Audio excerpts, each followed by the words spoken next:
You made it. Yes. You can let go of her hand and stand there.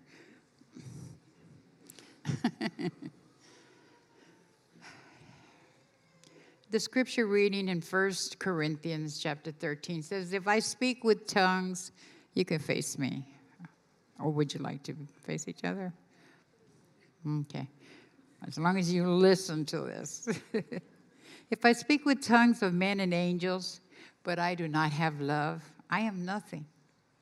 And if I give away all my possessions, and if I hand over my body so that I may boast, but do not have love, I gain nothing. Love is patient. Love is kind. Love is not envious or boastful. It does not insist on its own way. It's not irritable or resentful. It does not rejoice in wrongdoing, but rejoices in the truth. It bears all things, endures all things, and it hopes all things. Love never fails. And now abide faith, hope, and love. And the greatest of these is love. Love is friendship that has caught fire. It is a quiet understanding, a mutual confidence, a sharing and giving and forgiving. It is loyalty through good and bad times.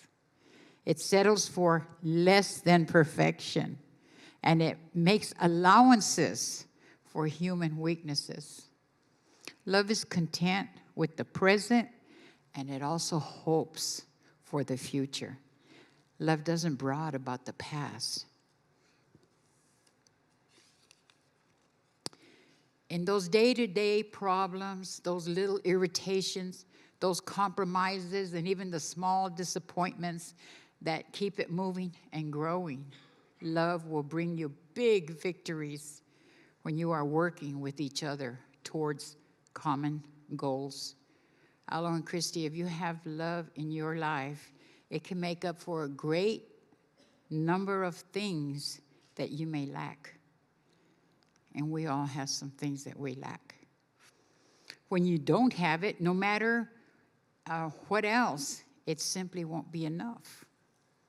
Love is the most important word in the English language and the most confusing. We're told that love is a many-splendored thing and that love makes the world go round.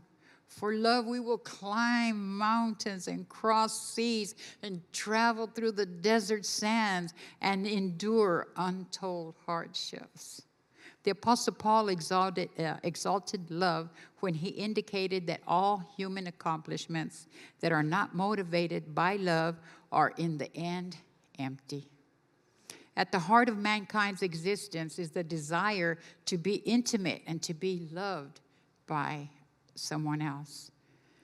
Marriage is designed to meet that need for intimacy and for love.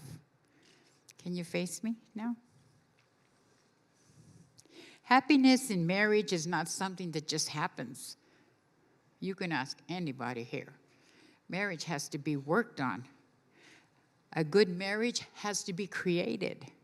It is the little things that are big things. It is never being too old to hold hands. It is remembering to say, I love you, at least once a day. Hello. And Christi. In courtship, in love, the courtship never ends with the honeymoon.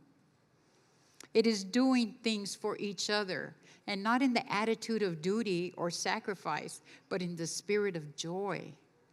It is speaking the words of appreciation and demonstrating gratitude in thoughtful ways. In a marriage, you don't expect the husband to wear a halo, Christi, or the wife to have wings like an angel.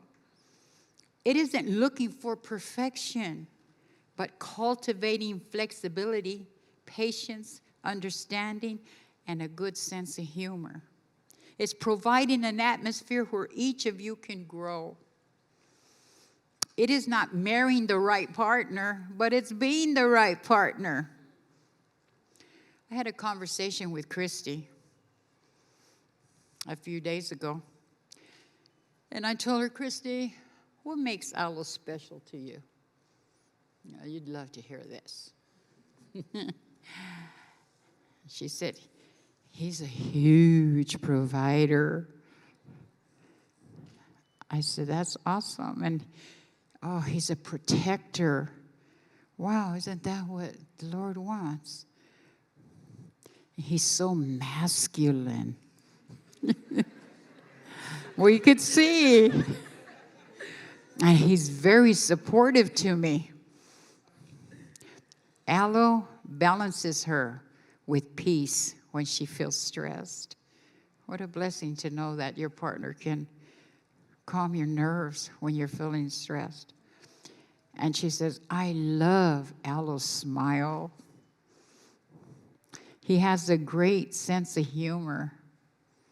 And he's very funny, and he's very lovable. Look at all the beautiful things she had to say about her future husband. And when he enters a room, he lights it up. Everybody gravitates to him. He has the traits of a godly man. Wow, what a blessing. He has, I'm looking forward to spending our lives together, is what she said. And then I asked Aloe the same question. I said, what are the best things that you like about Christi? He says, oh. He says, Mom, her selflessness. He says, she seeks the best in others, and she sacrifices for others. Even when she's miserable, she does do the sacrifice for others. And you know, they both said the same thing when he said that he's captivated by your beautiful smile. So when you guys are angry, just look at each other and smile. And that'll solve the problem. I'm sure that'll solve all the counseling and all the money for lawyers. And then he says, oh, and she was sitting in a place, and he looked at her, and he said, oh, and she has a great rhythm. And she can keep up with me. That's awesome, because if you know Aloe, he can put the show on when he dances, and so could she. And they've both entertained their families for years. He said, when I first saw her, I said, dang. Her eyes were mesmerizing, he said. He told me this in private, but I'm going to tell the world. He said some football players liked her, but she wanted me.